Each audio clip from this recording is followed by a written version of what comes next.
Operator, get me Jesus on the line. Oh, wait a minute. I'm sorry. Could be the other way. Jesus is saying, get me a saint on the line. This is the Grace Hour Show podcast coming to you from Baltimore and Greater Grace Church. And we're talking about the calling of God on our lives.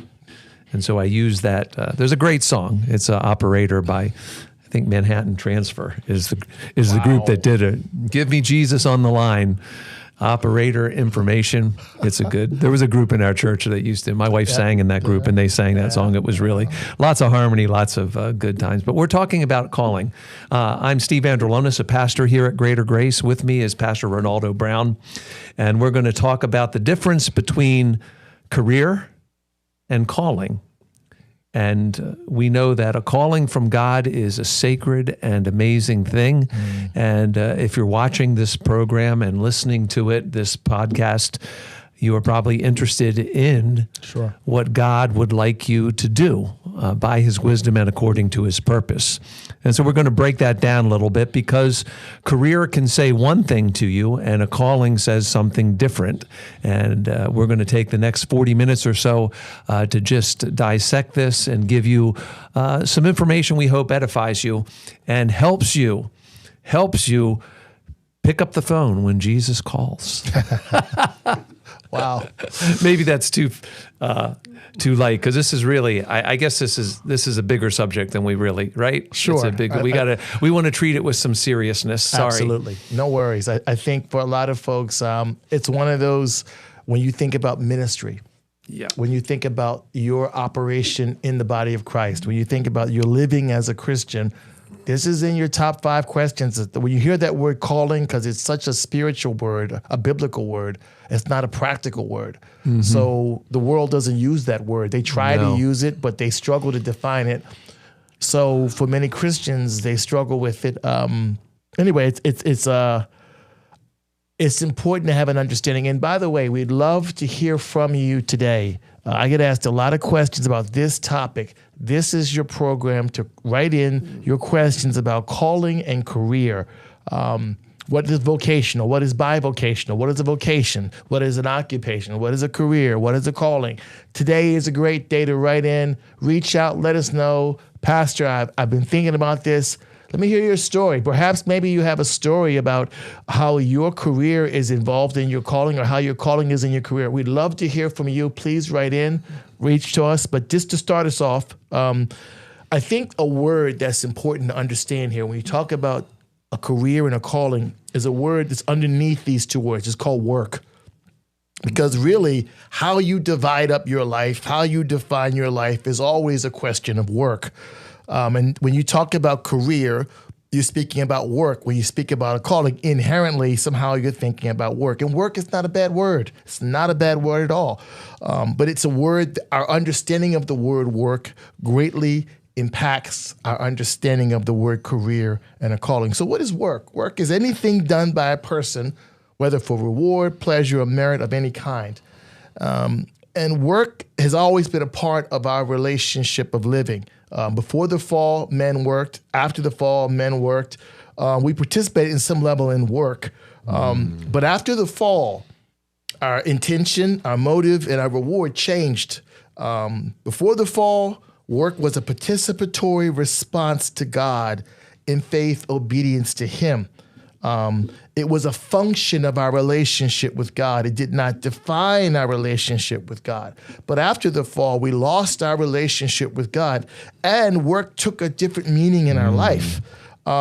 It became, you could say work became a necessity, a responsibility. See, before the fall, work was not a responsibility. And I want you to keep these two words in mind. Work was an opportunity. Before the fall, work was an opportunity within our relationship with God. After the fall, work is a responsibility that we had primarily outside of our relationship with God. That later on, that could be part of our relationship with God, but by design, because of the result of the curse, it was outside our relationship with God. So either way, on either side of the fall, you could say it this way, that man was created to do. But first, he was created to live, and the doing was only part of his living. But after the fall, the doing became a necessity for his living. And that's where the challenge comes in. I've got to be careful that my doing does not define my living, because then what I do defines how I live.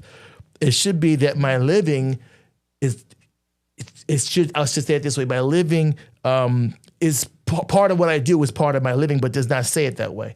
But I would say this earlier, like I said, work was designed to be a participatory response to God in faith, obedience to him.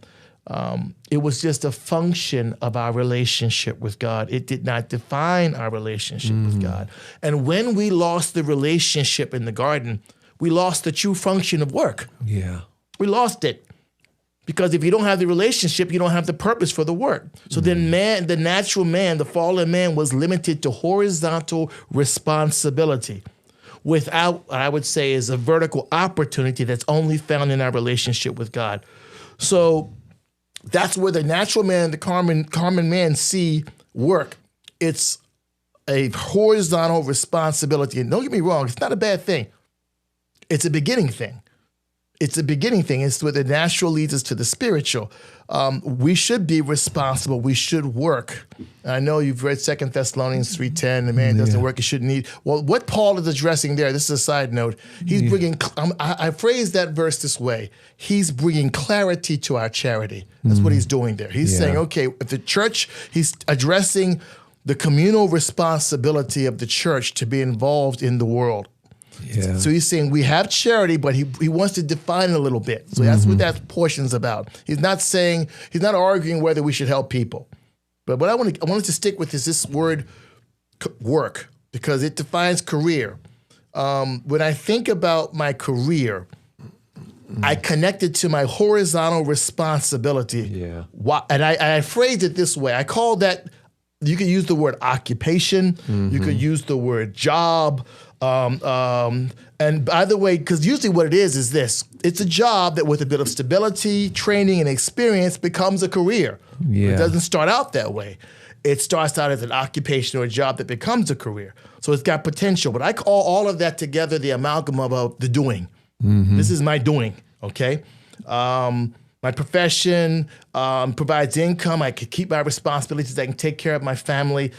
It's my doing, okay? The working. Like in Matthew 25:16 and Revelation 18:17, it's my doing. And the focus of that is advancement, paying the bills. It's a means to the end. The nature of it, I would say, is transactional. I do, I get, I do. So there's no vertical opportunity unless outside of a relationship with God. But unfortunately, my career rarely touches who I am in a profitable way. It just impacts how I live. So it has value, but again, the value is limited because of what it touches. And then there's the calling, and that's something different. My calling is a result of a relationship with God. Yes. And when you touch my relationship with God, you expose me to the opportunity of a calling, which is a vertical opportunity. Now, my vertical opportunity can actually enhance or impact my horizontal responsibility. But without that relationship, I don't have it. I'm doing what I'm doing. There's a benefit, but that's where that word vocation comes in, that word calling comes in, that word where I've got, it's part of my relationship with God. Now my work, for the word of work, has divine purpose. Yeah. Now I'm functioning in the work that's actually connected to my relationship with God, and part of it. Because I can be a policeman, horizontally responsible, but it doesn't touch my soul because I have no relationship with God. Yeah. But when I have the relationship with God, that's one of the huge differences between a career and a calling, the relationship with God. And I'll end this thought with this piece. I'll say the biggest difference between a career and a calling is one word: why. Yeah. My why is different from my career than when I would even call my calling the ultimate why, because it brings purpose to everything. Brings purpose to everything. The nature of my career is transactional, but the nature of my calling is relational. it's a relationship with him. It's relational. Yeah. So if it's relational, now my calling can touch it. It might touch my marriage. It can touch my children. It can touch everything. It can even touch my career. Yeah. It has the ability to infect my career. See, my career can never really infect my calling, but my calling can infect my career. That's true. I'm thinking you're saying the why. I'm thinking if we enter into calling in the right way, the vertical way that you're saying, and letting whatever we do horizontally serve the vertical, then we've allowed the who of who God is. We allow the who of God to become the whole driving force of our why. Absolutely. Which is like, that was the big question, that the devil asked in the garden, like, why is God keeping this information from you? And the question is, do you know who God is? And they decided to pursue the question and let's see. And I think you're saying we're spirit, soul, and body. And I think when we talk about career, we are talking about something that we've learned about called soul power and the attachments that they bring. And like a career, if the career produces my identity, then it's a very fragile identity.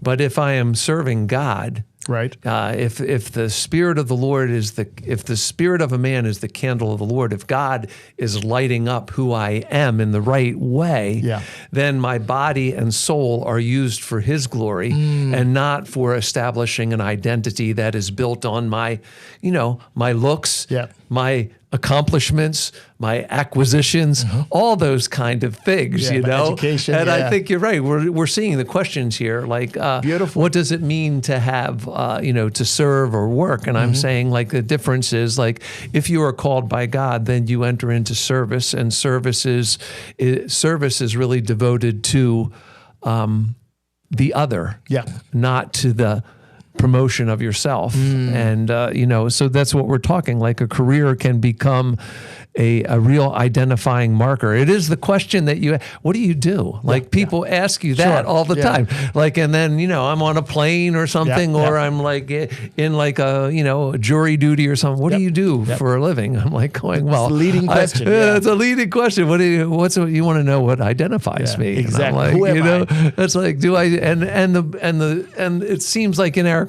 culture, we don't say, well, I'm a father of 3. No one says that. I'm a guy who's been married almost 43 years. I'm a father of 3. I got I got a dog named Spot. I got a small house on Orford Road. And by the way, I'm a pastor, or I'm a journalist, what I used to be, or I'm a restaurant manager, or those kind of things.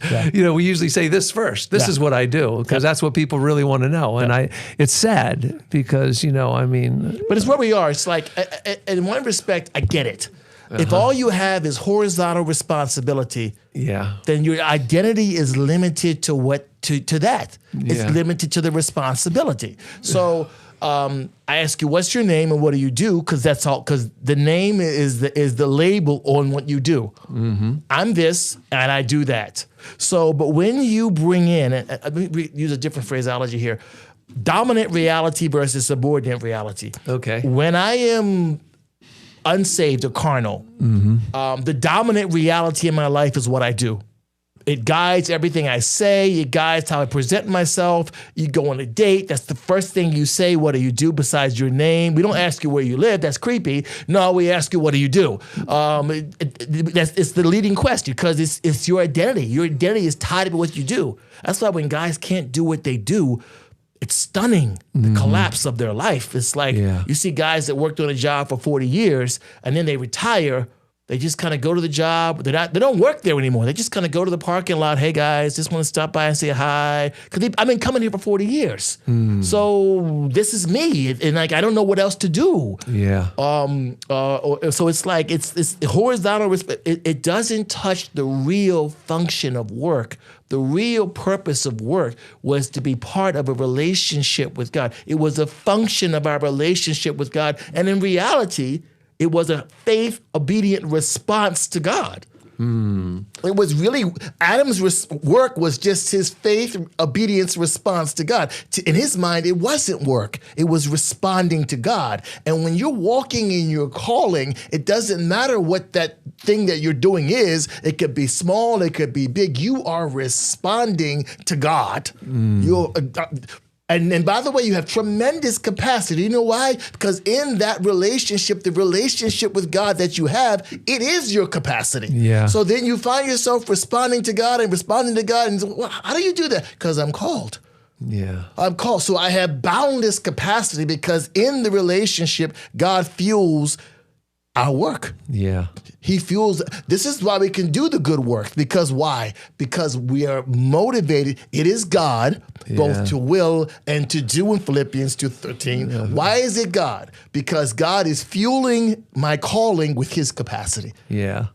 I think I want to throw this in here. I think when we understand God, it speaks in early part of Genesis that God was working and then he did not work for a day. And I want to hear your take on this.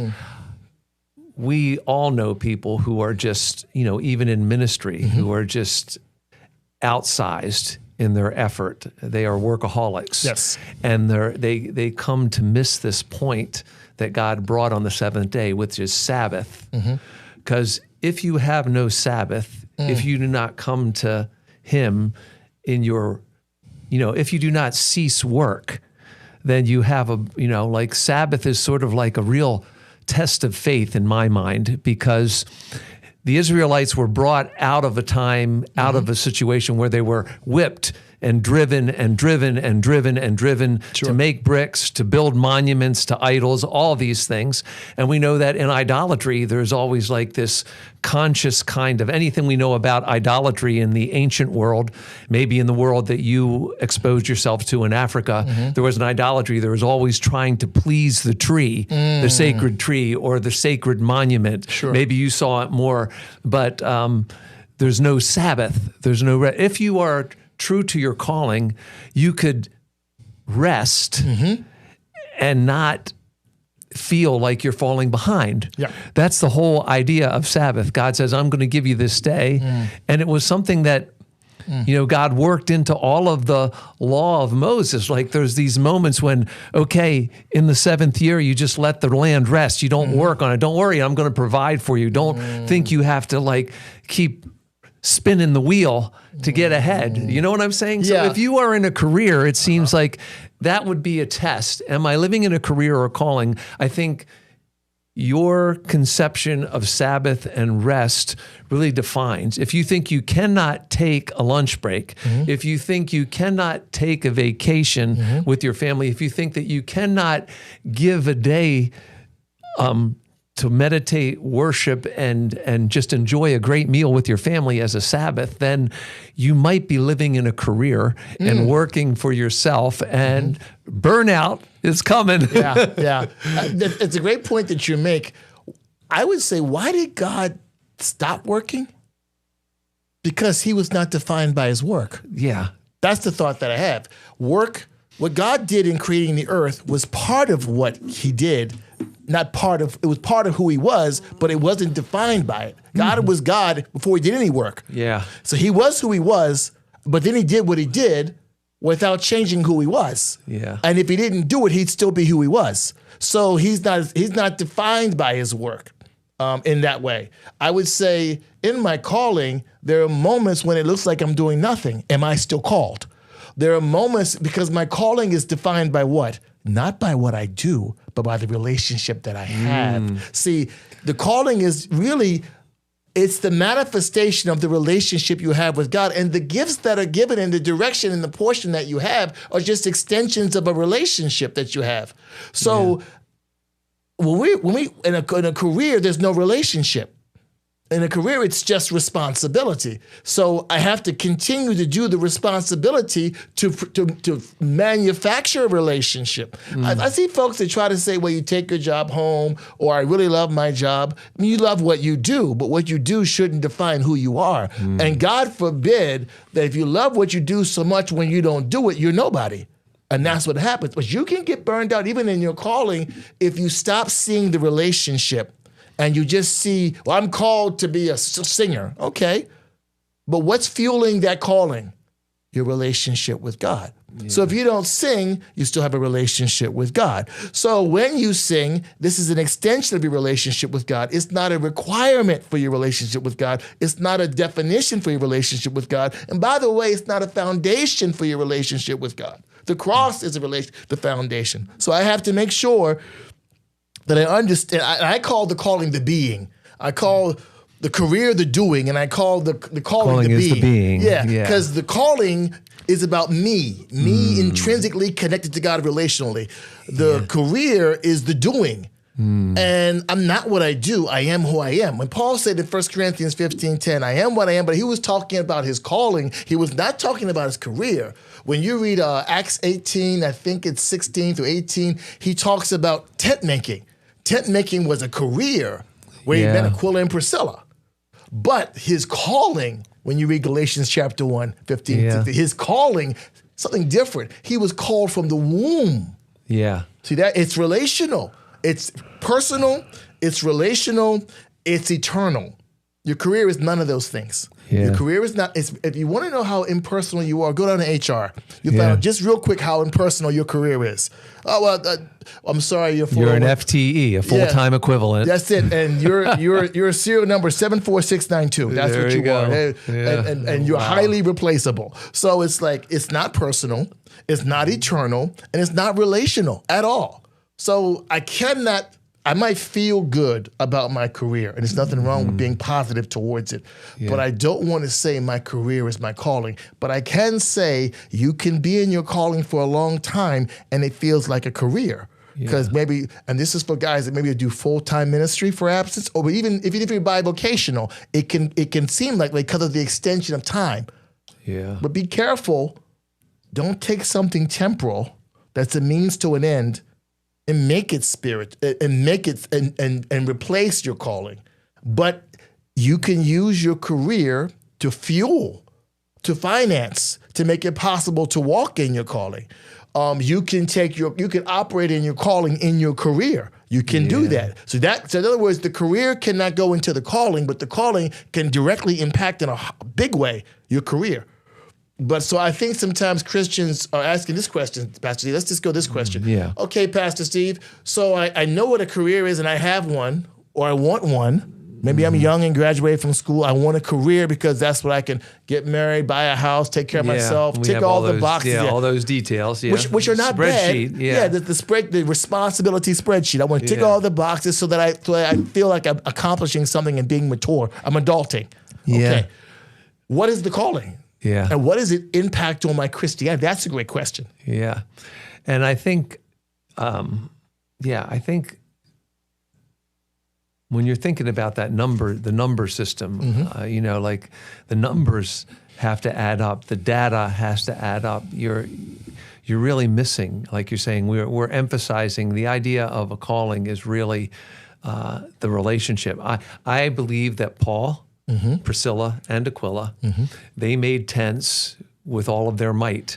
They made maybe some of the best tents in Ephesus when they were there, and they were doing it. And even as they were making tents, we know that the sweat equity from Paul was something that blessed people, because people would take sweaty handkerchiefs and go and be healed. That's not PC. That's in the Bible. It's in the Acts book of Acts. That's not PC. That's right. Oh man, we're like, but I think that's what we're really trying to emphasize, is that it's all of these things are very important. We don't want to diminish what the responsibility. You did a very good thing at the beginning by saying, we do know this verse from Thessalonians that a man who doesn't put his mind to work, doesn't do the work, he should not eat. This is like, there are people who live as there's a multitude of verses called sluggard verses in Proverbs. And we know that a sluggard is really, this is an idea of pride. That's what I would like to think. I want to say, so I think what some people are tuning in today to the podcast and listening to it and thinking, I would really like to know God's will for my life, and you're thinking, what is my calling? And I would say be about the work that your hand has found to do. Okay. And then like Moses in the backside of the desert, he's, he killed a guy. He's been out there for 40 years. He's watching over the sheep. And then there's a bush that's on fire.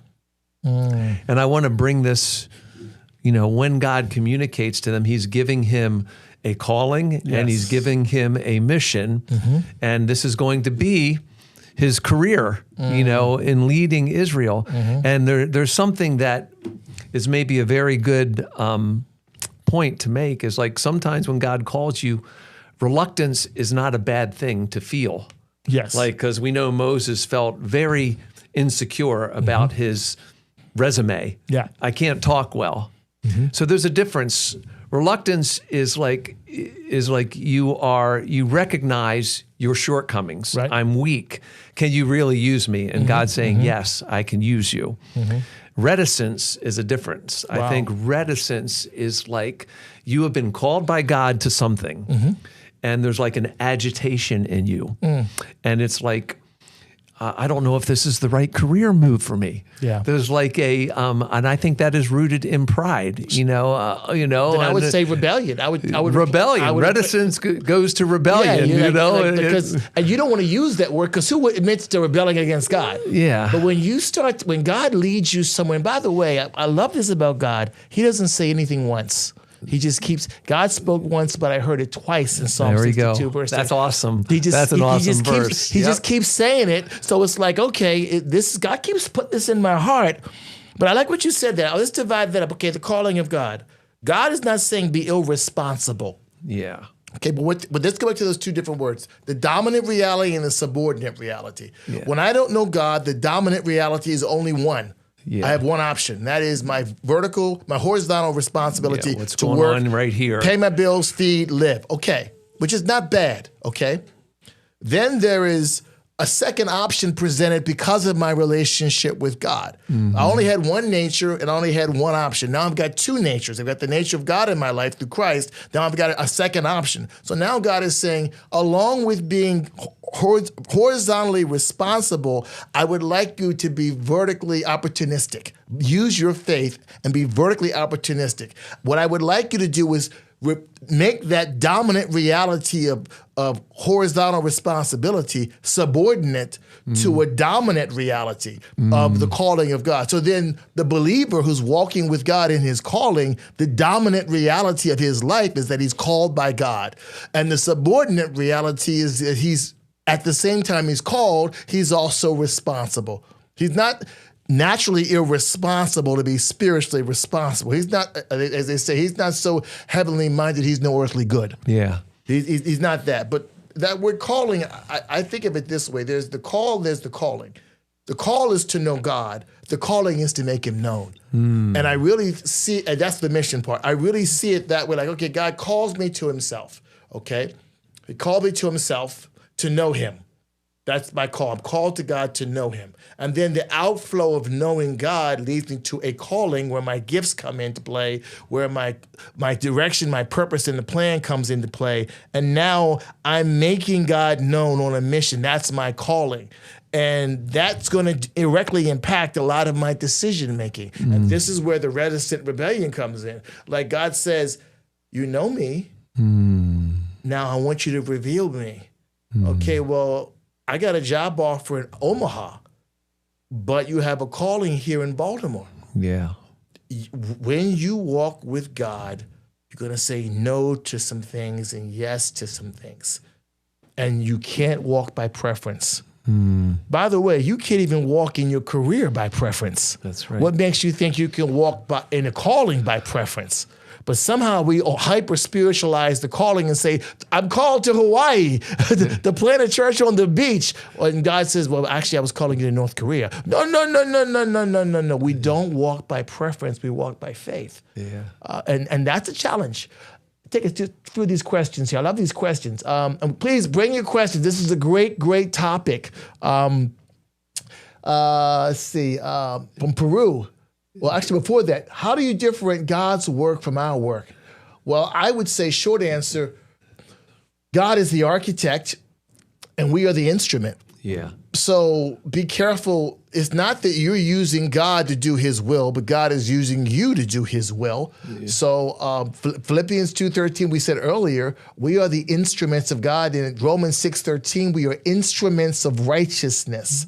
Yeah. So it's all, if you read Ephesians chapter 2, verse 10, even the work that we do was apportioned beforehand by God. So it's not, you don't get any glory, you don't get any credit. It's all God's work, but we participate in God's work. That goes back to the part about the garden. Adam participated in the work of God. He didn't produce it. No. And so to get the right P, it's not participate, it's not production. We're not factories working for God, but we're participating. We're instruments. Like a fork participates in dinner, a fork does not make dinner. No, that's right. Fork hasn't made any steak in my house. But I was saying, like you're saying, you're answering that question, is like we tend to categorize, like, and this is where people who do amazing things, plumbers, electricians, builders, all of these things, who the people who put the foundation, the most important part of any building is what's behind the walls and what's underneath the walls. And so, we see a very good exhibition, or not, what acknowledgement of the importance of work in the work of Noah in building the ark, because that was a 100-year project. And then we also see it in Aholiab and Ahisamach, these two guys who were committed to, it said they had the Spirit of God to fashion all of the things related to God's tabernacle. And those included pillars and bases. And it says, and they had the Spirit of God to teach others to do that. So we don't, anything that is in the service, if you are doing anything with a heart after God, then it's all wrapped up in his work, and all things are working together for his eternal purpose. So don't, whatever your hand finds to do, do it with all your might as unto the Lord. Right. And this is, read Paul a few times, and you could see he's telling you, this is the way you work. He said, I said this the other night when I did the offering. There's Peter, James, and John. They got to do a lot of things. Yep. And then there is the betrayer. That's Judas. Okay. And then there's the 8. And the 8 didn't get to do everything that Peter, James, and John did, but they got to be with Jesus all the time. And I like that when Peter, James, and John go into the garden for Jesus's great wrestling match with all those demons and everything, the other guy just got 2-word command: sit here. That's your work. Sit here. And I'm just thinking, like, sometimes, their calling that did not change. They were apostles. They weren't apostles that got to do this, but they were apostles that got to do this. And all of it works, right? Absolutely. It works together for good. It's not my job to define my calling. It's my job to walk in a relationship with God, and he reveals that. Yeah. I mean, it's so interesting, because you discover your career, you think you have to discover your calling. Yeah. And God says, no, that's a Deuteronomy 29 deal. I reveal that to you inside of a relationship. It's not like you get the calling and then you get the relationship. You get the relationship, and in the relationship, you've discovered gifts and you discover the calling of God. See, what is my calling? Well, first of all, part 1, you're called to God. Are you walking in the call to God? Yeah. And then in that revelation of knowing God, God reveals making him known. Another question. The difference between work and service, and would the calling be service or work? That's a great question. Pastor Steve.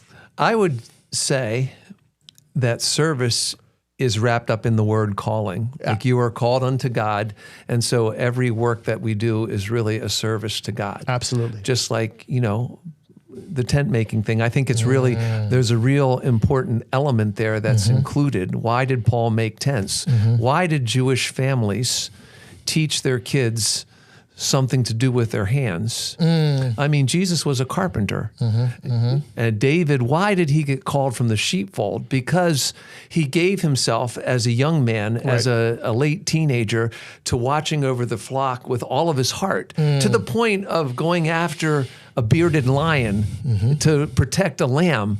It's like, so he didn't know. Yeah. David did not know until the day that Samuel poured the oil over his head that he was going to be called to rule the millions of Israel. But his calling to sing and praise the Lord in the night seasons while he's guarding dumb sheep. Yeah. It's like, it says at the end of Psalm 78, it says, David was called from the sheepfolds watching over the ewes great with young. It's like, well, what's your calling? Well, we have, it's breeding season and all of the lambs are being born, and I've got to watch to make sure that the ewes are safe to feed the lambs. It's like pregnant sheep or sheep who have just given birth. That was my calling. It's like, so if you are, like we've said this, like if you are related to who God is and you're understanding your relationship, how did you say that? The reality of your relationship is more important. The vertical reality is more important, and it will define the horizontal services that you do,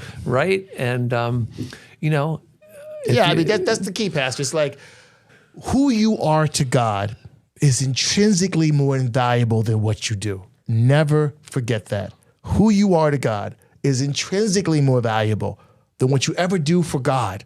Yeah. Because the danger in this conversation today is because of our moral desire with the works perspective is that I could think today that what I do brings me closer to God.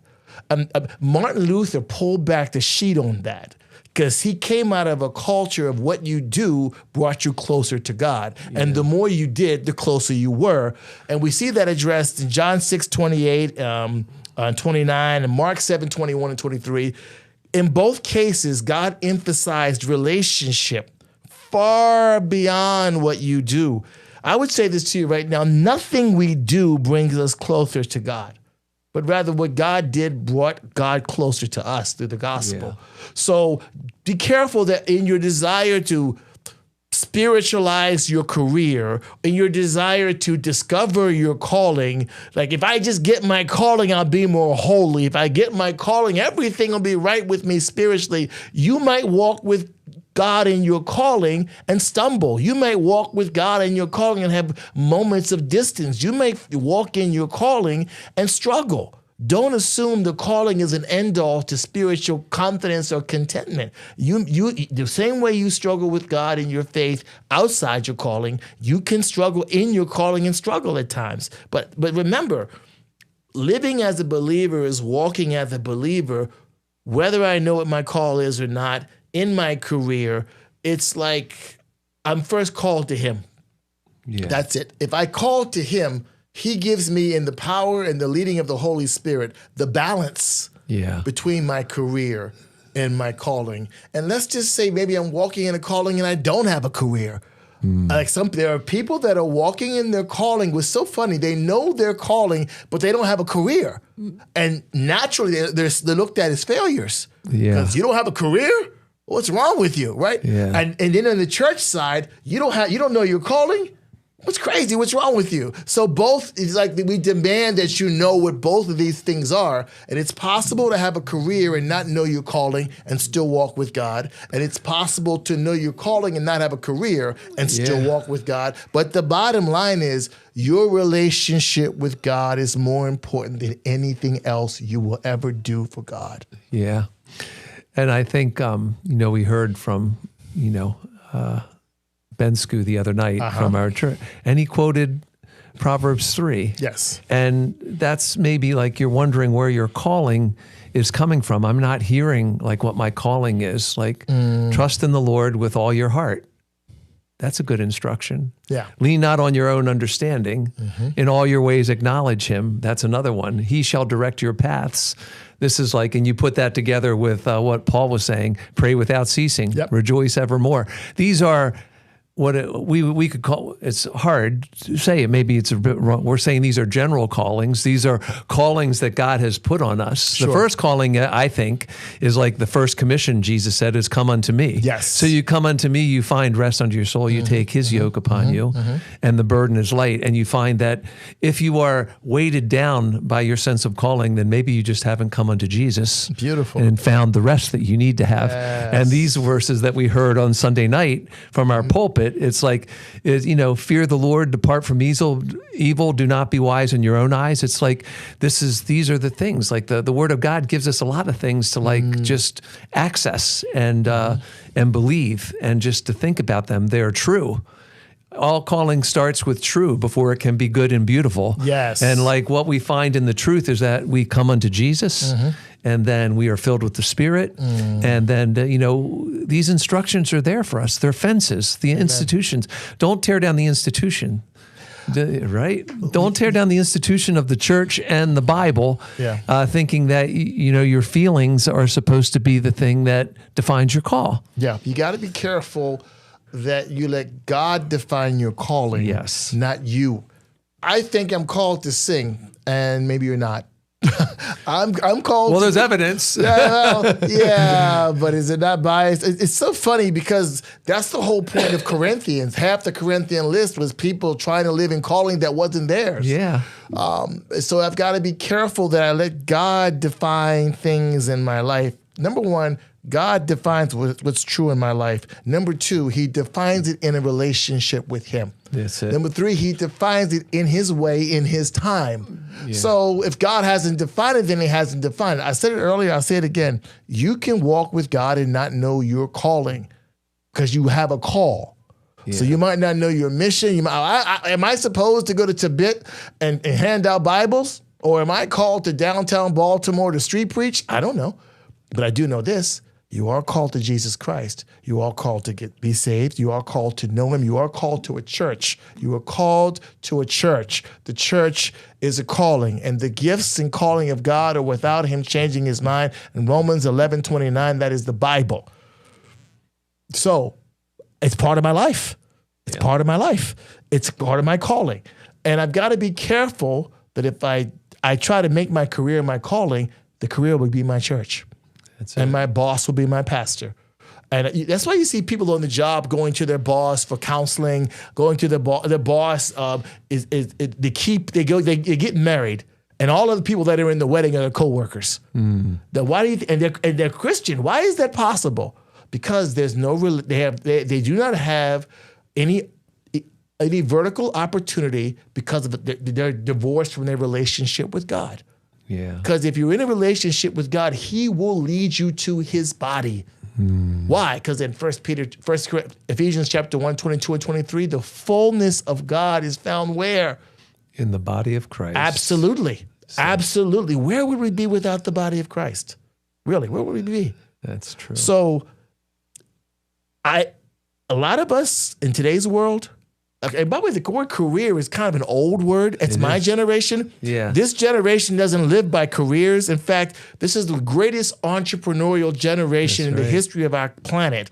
More and more folks are eating and living off of entrepreneurial expresses, and they don't have a career. They just have ways to make money, and they have opportunities and businesses and things that they do online and in person. So there really isn't a career. Most folks don't have a career. We think, well, they're foolish, but they're eating, they're living. So they've shown you that they can live without a career. But you were made for a calling. Jesus didn't die to give you a career. He died to open up the opportunity that you would meet your calling, and that you would come unto him, and that you would know him. And then as he leads you in your specific portion, he would show you moment by moment how to make him known in his church and in his world. It's amazing. It's true for all of us. He's not willing that any should perish, but that all should come to repentance. Change your mind. Church is a great place to find everything, really. Don't operate as the manner of some is and forsake your assembling together. Find that out. Well, friends, this has been the Grace Hour Show, our podcast coming to you live from Baltimore. And we want to thank you for being a subscriber here. And you can subscribe on many platforms, YouTube and Apple and Google, Spotify. And we're grateful for all those who subscribe and also for all those who comment here. Thank you for helping push the program today. Right? Love your questions. And we just pray for all of you. We pray for all of you that you would know God in the deepest possible measure, and He will lead you in the way that you should go. So for Pastor Renaldo Brown, I'm Pastor Steve Andrulonis, and our engineer today has been Jehu Vandeveer. I want to thank him for fulfilling his calling Absolutely. to produce this show today. It's not a career. Hey, it's not a career, it's a calling. Thank you, everyone. Join us for the rest of the programs related to calling this week.